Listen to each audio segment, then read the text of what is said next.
வணக்கம். நீங்கள் இணைந்து கொண்டிருப்பது ஈழத்தின் முக்கிய செய்திகளுடன். முதலில் தலைப்புச் செய்திகள். நிவாரணம் வழங்க சென்ற கார் 50 அடி பள்ளத்தில் கவிழ்ந்து விபத்து. வெள்ளத்தில் பேருந்தை செலுத்திய சாரதியும் நடத்துனரும் பணியிடை நீக்கம். ரீபில்டிங் ஸ்ரீலங்காவுக்கு 697 மில்லியன் ரூபாய் நிதி உதவி. கொழும்பில் இரவில் ஏற்பட்ட அனர்த்தம், உடனடியாக களத்தில் இறங்கிய மேயர். இன்று மீண்டும் மூடப்படும் முக்கிய வீதிகள்.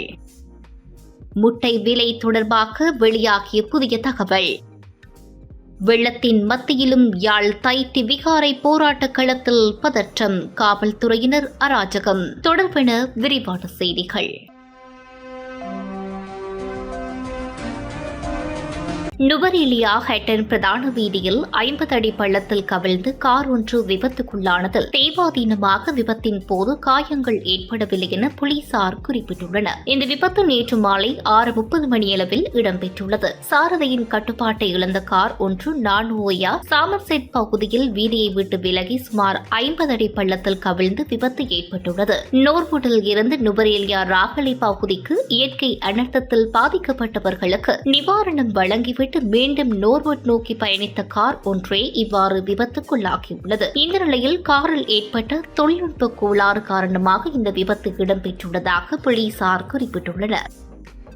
கும்பகனி பகுதியில் வெள்ள நீரை கடந்து செல்ல முயன்ற பயணிகளின் உயிருக்கு ஆபத்தை விளைவித்தமை மொனராகலை கொழும்பு பஸ் தொடர்பாக தேசிய போக்குவரத்து ஆணைக்குழு நடவடிக்கை மேற்கொண்டுள்ளது.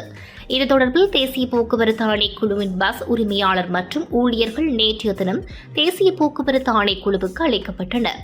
ஊழியர்களின் தவறான நடத்தை தொடர்பாக விசாரணைகள் மேற்கொள்ளப்பட்டு பஸ் போக்குவரத்து சேவைக்கான அனுமதி 2 வாரங்களுக்கு இடைநிறுத்தப்பட்டுள்ளது. மேலும் சாரதியும் நடத்துனரும் 1 மாத காலத்துக்கு சேவையில் இருந்து பணியிடை நீக்கம் செய்யப்பட்டுள்ளதாகவும் குறிப்பிடப்பட்டுள்ளது. ரீபில்டிங் ஸ்ரீலங்கா நிதியத்திற்கு இதுவரை 697 மில்லியன் ரூபாவுக்கும் அதிக நன்கொடை கிடைத்துள்ளதாக நிதியமைச்சின் செயலாளர் ஹஷன சூரியபெரும குறிப்பிட்டுள்ளார். பேரிடர் காலத்துக்கு பின்னரான நடவடிக்கைகள் தொடர்பான பிந்திய தகவல்களை அறிவிக்கும் வகையில் வெளியிடப்பட்டுள்ள காணொலியிலேயே அவர் இவ்விடயத்தை தெரிவித்துள்ளார். அதன்படி ரீபில்டிங் ஸ்ரீலங்கா நிதியத்தின் இலங்கை வங்கிக் கணக்குக்கு 635 மில்லியன் ரூபாய் நிதியும், இலங்கை மத்திய வங்கியின் கணக்குக்கு 61 மில்லியன் ரூபாவுக்கும் அதிக நிதியும் கிடைத்துள்ளதாக குறிப்பிட்டுள்ளார். 33 நாடுகளிடம் இருந்து இந்த நிதி உதவி கிடைக்கப்பெற்றுள்ளதாகவும் நிதியமைச்சின் செயலாளர் குறிப்பிட்டுள்ளார். அதன்படி 30,470 பங்களிப்புகளின் ஊடாக இந்த நிதியுதவி கிடைத்துள்ளதாகவும் நிதியமைச்சின் செயலாளர் ஹஷன சூரிய பெருமல் குற்றம் காட்டியுள்ளார். கொழும்பு ஜெம்பெட்டா வீதியில் அமைந்துள்ள 95ஆம் தோட்ட பகுதியில் சீரற்ற வானிலையினால் பாதிப்புக்குள்ளான 5 வீடுகள் சற்று முன் இடிந்து விழுந்துள்ளன. கடந்த சில நாட்களாக பெய்த கனமழையினால் அப்பகுதி பாதுகாப்பு அபாயத்தில் இருந்த நிலையில் அங்கு வசித்திருந்த குடும்பங்கள் முன்கூட்டியே இடைத்தாங்கல் முகாம்களுக்கு மாற்றப்பட்டிருந்தமையினால் உயிர் சேதம் எதுவும் ஏற்படவில்லை. வீடுகள் மட்டுமே முழுமையாக சேதமடைந்துள்ளன. இந்த அவசர நிலைமையை தொடர்ந்து கொழும்பு மாநகர சபை உறுப்பினர் ஆனந்தகுமார் வழங்கிய தகவலின் அடிப்படையில் கொழும்பு மாநகர சபையின் மேயர் விராய்ஹெலி, பல்சுதார் தொடர்புடைய பொறுப்பதிகாரிகள், போலீஸ், தீயணைப்பு படையினர், மாநகர சபை ஊழியர்கள் என பலரும் உடனடியாக களத்துக்கு சென்று நடவடிக்கைகளை மேற்கொண்டனர். களத்தினை ஆய்வு செய்த மேயர் அடுத்த கட்டமாக எத்தகைய பாதுகாப்பு நடவடிக்கைகள் எடுக்கலாம், பாதிக்கப்பட்ட குடும்பங்களுக்கு வழங்கப்பட வேண்டிய உடனடி உதவிகள் மற்றும் நீண்டகால பாதுகாப்பு வீட்டு திட்டங்கள் போன்றவற்றின் அவசர நடவடிக்கைகள் எடுக்கப்படும் என்று உறுதியளித்துள்ளமை குறிப்பிடத்தக்கது. கண்டி கொழும்பு வீதி பகல கனகண்ணாவ பகுதியில் மீண்டும் மூடப்பட்டுள்ளது. தேசிய கட்டட ஆராய்ச்சி நிறுவனத்தின் அறிவிப்புக்கு அமைய இன்று பிற்பகல் முதல் அவ்வீதியை மூடுவதற்கு நடவடிக்கை எடுக்கப்பட்டுள்ளதாக கேகாலை மாவட்ட செயலாளர் JM ஹெரத் குறிப்பிட்டுள்ளார். அண்மையில் ஏற்பட்ட மண் சரிவு காரணமாக அவ்வீதி பல சந்தர்ப்பங்களில் தற்காலிகமாக மூடப்பட்டிருந்த நிலையில் நேற்று பிற்பகல் முதல் அது மீண்டும் போக்குவரத்துக்காக திறக்க நடவடிக்கை எடுக்கப்பட்டிருந்தது. எவ்வாறாயினும் அனர்த்த நிலைமை காரணமாக தடைப்பட்ட அனைத்து வீதிகளையும் அடுத்த 4 நாட்களுக்குள் சீர் செய்ய நடவடிக்கை எடுக்கப்படும் என வீதி அபிவிருத்தி அதிகார சபையின் பணிப்பாளர் நாயகம் குறிப்பிட்டுள்ளார்.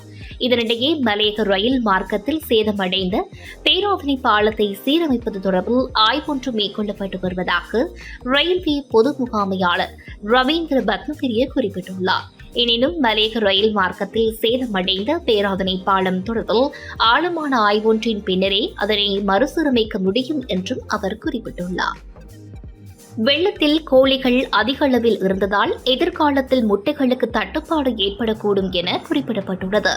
நேற்று நடைபெற்ற செய்தியாளர் சந்திப்பின் போதே அகில இலங்கை பேக்கரி உரிமையாளர் சங்கத்தின் தலைவர் NK ஜெயவர்தன இதனை குறிப்பிட்டுள்ளார். முட்டைகளின் விலை ஏற்கனவே அதிகரித்துள்ளதாகவும் இது பண்டிகை காலத்தில் கேக்குகளின் உற்பத்தியை பாதிக்கக்கூடும் என்றும் இலங்கை பேக்கரி உரிமையாளர் சங்கத்தின் தலைவர் குறிப்பிட்டுள்ளார். இதேவேளை இலங்கையில் நிகழ்ந்த பேரனர்த்தம் காரணமாக வெள்ளம் மற்றும் நிலச்சரிவுகளில் சிக்கி கோழி பண்ணைகளில் இருந்த சுமார் 15 லட்சம் கோழிகள் இறந்துள்ளன. தெதுருயாவின் கீழ்ப்பகுதியான கோவைக்கனி பிரதேசத்தில் உள்ள கோழி பண்ணைகளில் இருந்து 10 லட்சம் கோழிகள் வெள்ளத்தில் சிக்கி உயிரிழந்துள்ளதாக அவர் குறிப்பிட்டுள்ளார்.